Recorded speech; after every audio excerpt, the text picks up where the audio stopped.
Hello everyone. So today we are dealing with this topic of our anatomy in the respiratory system, which is the nose and the nasal cavity. So before we understand what's the nose and the nasal cavity, I assume that we have to understand why are we studying nose and nasal cavity, right? So for that, let's deal with the function. So see me, what are the functions of the nose and the nasal cavity? Yes, the first thing is it acts as a pathway for the air to reach to the respiratory tract, which is very, very important. Except for that, it also helps in humidification and warming of the air. Warming of the air is by venous plexus that is present at the submucosal layer region. There is a venous plexus present, and because of that reason, the air is warmed, and moisturization is by the mucus that is secreted by the goblet cells. Yes. Except for that, resonance. I think resonance of the voice is something we normally forget. And the most important one is the protection. How does it protect? One is due to the viridae, which is present in the vestibular region. Yes. And the other is due to the presence of turbinates.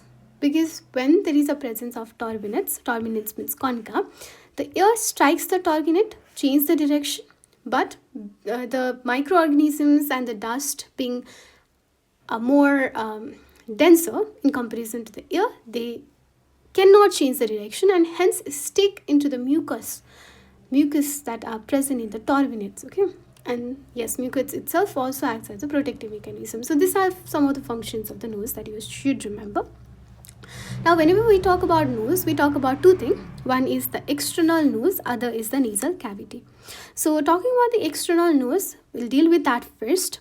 In the external nose, we have two parts. One is the bony part, and the other is the cartilaginous part. Okay.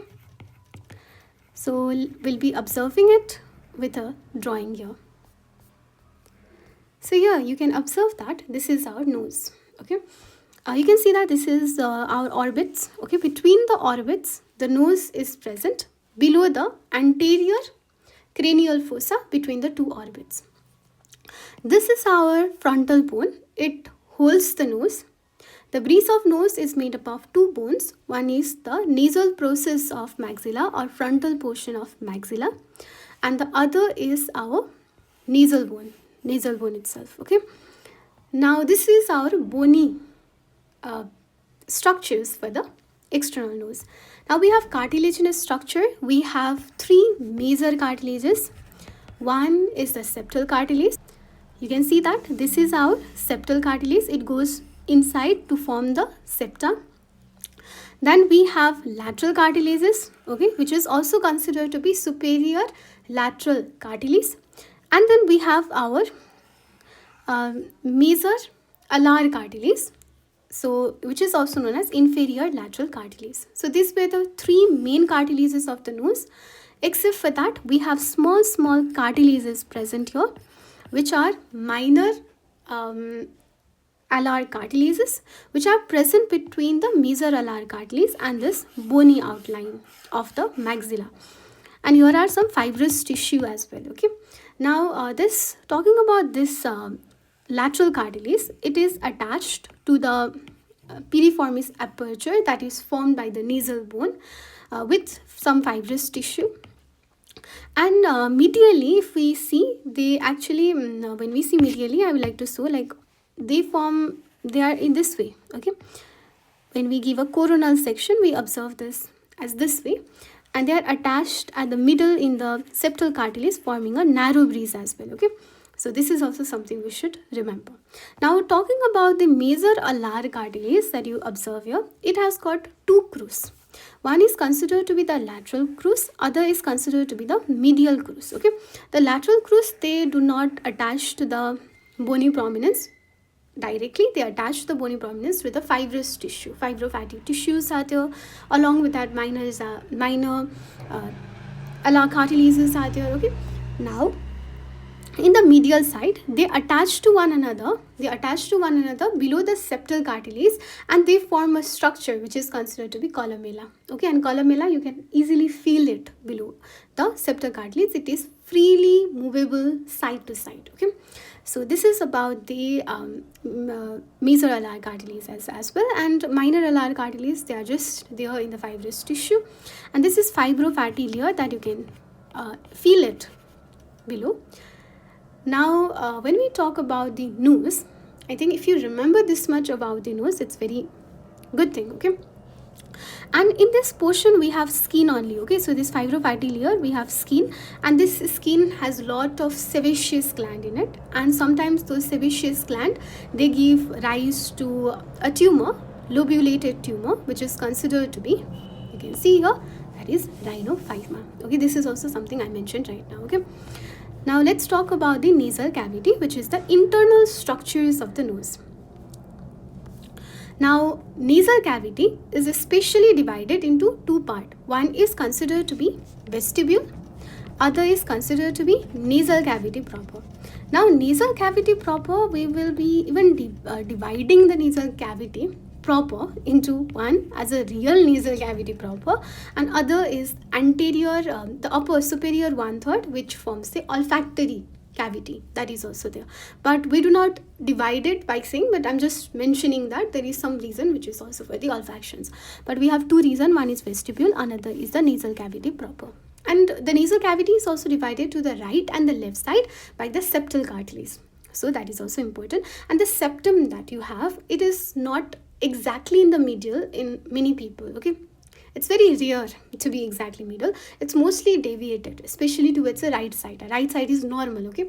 But sometimes the septal deviation can be very severe, that you may have to simply cut it, and you may have to do surgery for that. It's minor surgery, but if there is recurrence rhinitis or sinusitis infections, then we normally do this, okay, if the day-to-day life is affected. And it's more even common in the male than in female, okay? So this is also something you should remember whenever we talk about nasal cavity. Now, talking about the vestibule and the nasal cavity proper, there is a line that separates the vestibule and the nasal cavity proper, which is considered to be Lyman Nasi, okay? This Lyman Nasi is the junction between the vestibule and the nasal cavity proper. In the vestibule, the internal structure is made up of skin, whereas in the nasal cavity proper, it's made up of mucosa. Can you name the mucosa? Yes, it is respiratory mucosa, no doubt. And this mucocutaneous junction is considered to be Lyman Nasi. Fine. And in the vestibule, we have a lot of viricae. Viricae means here, a lot of sebaceous gland, which I have already mentioned. And in nasal mucosa, we have ciliated epithelium. That's very good. Now, boundaries. So whenever we talk about boundaries, we talk about four boundaries. One is the roof, other is the floor, lateral, and the medial wall. So let's talk about this in detail. So this is our medial septum of the nose, but from here we can understand even the roof and the floor. So we can see that this is our roof. In the roof, we have frontal bone, okay? Even in front of the frontal bone, we have nasal bone as well, okay? So we have frontal bone, we have nasal bone, and then we have here ethmoidal bone, the horizontal plate of the ethmoidal bone, which forms the cribriform plate, and then we have sphenoid bone, and here this part we have occipital bone as well, but this forms the pharynx rather than the nasal cavity. So this is our sphenoidal bone, ethmoidal bone, and the frontal bone along with nasal bone. This forms the roof of the nasal cavity. Floor, we have palatine process of the maxillary bone and the palatine bone, okay? So this is also there. Now this is about our roof and the floor. Now let's talk about the medial septum of the nose. It is made up of two things. One is bone, other is the cartilage. So in cartilage, we are very familiar. It is our septal cartilage. In bone, we have two bones, okay? Cartilage is present anteriorly, you can observe that, and bones are present posteriorly. So we have posterior superior and posterior inferior. In posterior superior, we have perpendicular plate of ethmoidal bone, okay? This is perpendicular plate of ethmoidal bone, and we have vomer bone in the posterior inferior. So this is all about the structure of the medial wall of the nose as well. Now let's talk about the lateral wall. In the lateral wall, the most prominent feature is the conchae. okay, conchae, or we even consider this to be the turbinates. Okay, one thing I forgot to mention was in the nose, the external portion of the nose. I would go first. Okay, in the nose we have got this thing known as a tip. Okay, and this is considered to be the base or root, and this portion is considered to be the base, and this line, this gives you dorsum. This structure is considered to be ala. Okay, now this nose is extended from external nares to the internal nares or posterior nares, which is known as choanae. Okay, choanae. However, in the lateral we have concave. Okay, it's a different word, which is concave or turbinates. They are formed from the labyrinth of the ethmoidal bone. They are the prominences. Okay, and actually this is cut section. However, it's more like this. They are overlapped to one another, and in order to observe the meatus means the space between the two concha, you have to cut the concha. Okay, so this is important. Now let's talk about the in the lateral. You'll be asked very much about the lateral wall of the nasal cavity, and you have to know. And most important thing from this is the opening of different sinuses. Okay, so first of all, let's talk about the sinuses. We'll be talking about sinuses in detail in the next session. However, right now we should know about the name of the sinuses. There is maxillary sinuses, there is frontal sinuses. These are two in number. Okay, in either side. We have ethmoidal sinuses. We have got three groups of ethmoidal sinuses, which is anterior, middle, and posterior. And then we have got ethmoidal sinuses, sphenoidal sinuses, which are also two. Okay, and now this thing, you can see this portion. This is our ethmoidal bone. This is our sphenoidal bone. So this is considered to be sphenoethmoidal recess, we say. And here we have got the opening of the sphenoidal sinuses in the sphenoethmoidal recess. Then this is our superior meatus. Okay, below the superior concave we have got superior meatus, and in superior meatus we have the opening for the posterior ethmoidal sinuses. Posterior ethmoidal sinuses. And then in the middle meatus, it's very important structure is present, which is considered to be bulla or ethmoidal bulla, and it is the opening. There is the opening of the middle sinus, and because of the opening, the mucosal membrane, they form a bulla. Okay, so here we have in the middle ethmoidal sinuses, and in the middle meatus, no, this portion is considered to be hiatus semilunaris, and it opens into the semilunaris sulcus. Now in this hiatus semilunaris, we have the opening in the anterior portion, anterior most portion.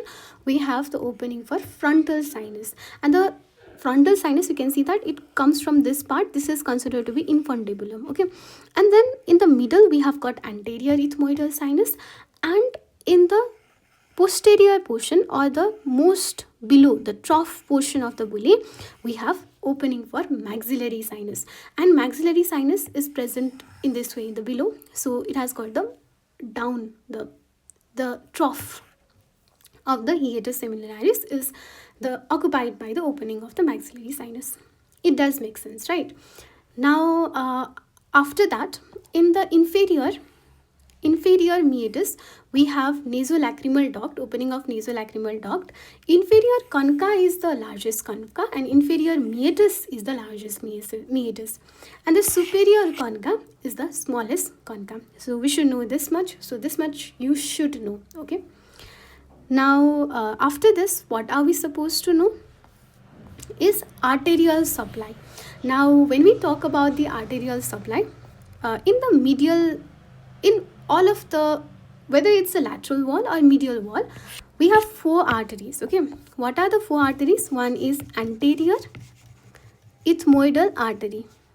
Anterior ethmoidal artery. Other is greater palatine artery. Greater palatine artery. Then we have superior labial artery.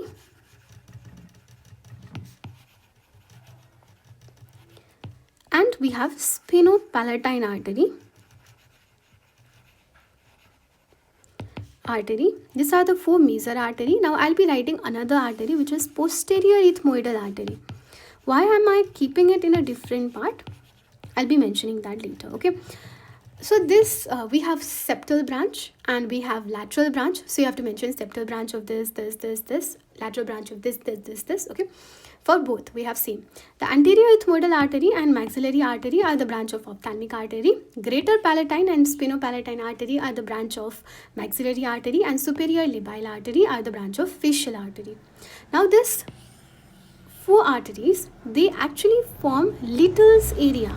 Little area or Klesenberg plexus. You can see here Klesenberg's plexus in your medial septum right here. Okay, so you'll be seeing in the medial septum right here there is Little's area, and it is the region of epistasis in children, especially when they pick the nose. In that case, they get epistasis.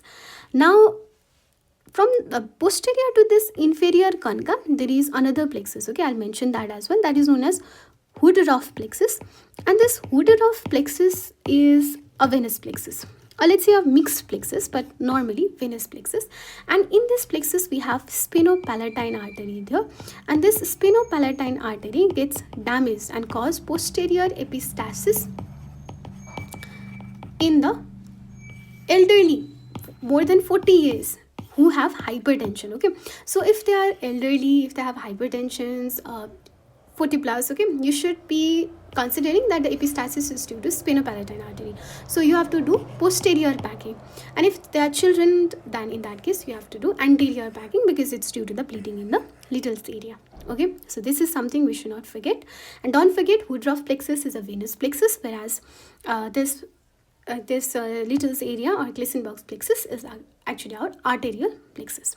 Okay, now talking about the venous, we have corresponding veins. Very good. Okay, now for the middle and lateral, we have got two different. Okay, so in the anterior, no, for both medial or lateral, the anterior veins, they drain to the facial vein. Okay, however in medial, posterior drain to the pterygoid plexus. Okay, but in the lateral, middle drain to the pterygoid plexus. Okay, middle portion they drain to the pterygoid plexus. However, the posterior portion of lateral wall, they drain to the pharyngeal plexus. Okay, so this is about the venous drainage as well. After that, let's talk about the lymphatics.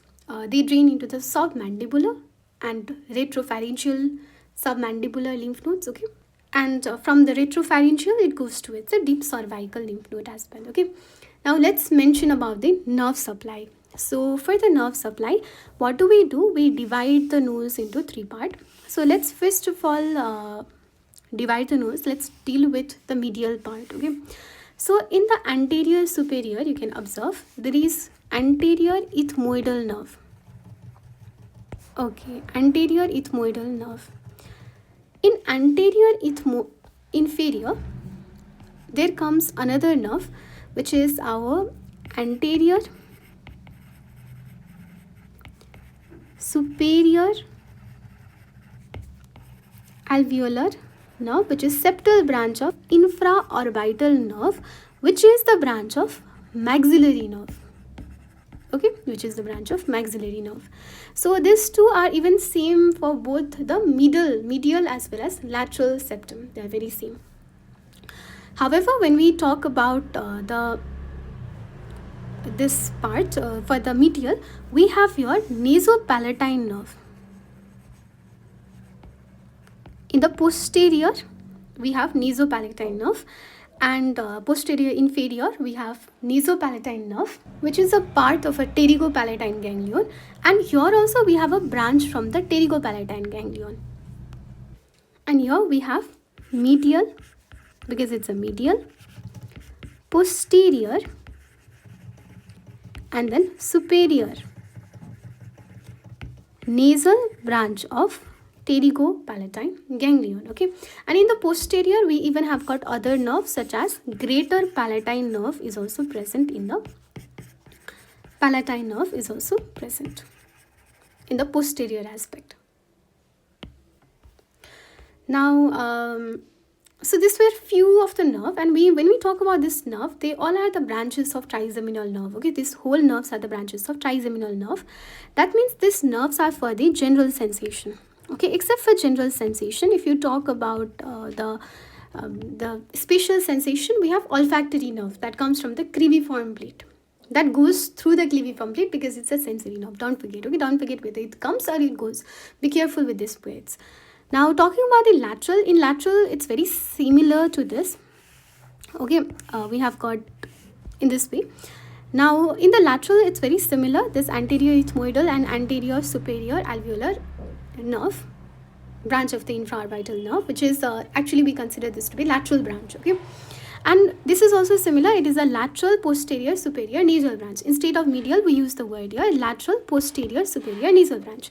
Something that makes different is this part. Okay, in this part also we have got a branch of it is a nasal branch of pterygopalatine ganglion, and we consider this to be a greater palatine nerve. Okay, so greater palatine nerve, so nasal branch of greater palatine nerve of pterygopalatine ganglion. So we can see that the nerve supply is very similar. Okay, anterior ethmoidal, anterior superior alveolar nerve, anterior superior alveolar nerve, medial posterior superior nasal nerve, posterior superior lateral nasal nerve, which is similar, pterygopalatine ganglion, and we have your nasopalatine nerve, we have your greater palatine nerve. Your nasopalatine, here we have got greater palatine nerve. So nasal branch of greater palatine nerve and nasopalatine nerve, both of this thing are pterygopalatine ganglion, and this greater palatine nerve also supplies in the middle part. Okay, so do not forget about this nerve supply here. Now, next we have got clinical correlations. I have already mentioned about epistaxis, deviation of septum. Then talking about the rhinitis, we are very familiar with rhinitis, aren't we? Rhinitis means there are different symptoms that occur in the rhinitis. Rhino means nose and itis means inflammation. So inflammation of the nasal mucosa of the nose, and it causes something known as rhinorrhea. Rhinorrhea means the dripping of the nose, and sometimes CSF because of the damage. Okay, CSF can also drip, which is considered to be CSF rhinorrhea. So these are some few clinical significance that you have to know. Don't forget about rhinophyma. So that's all we have got from the nose and nasal cavity.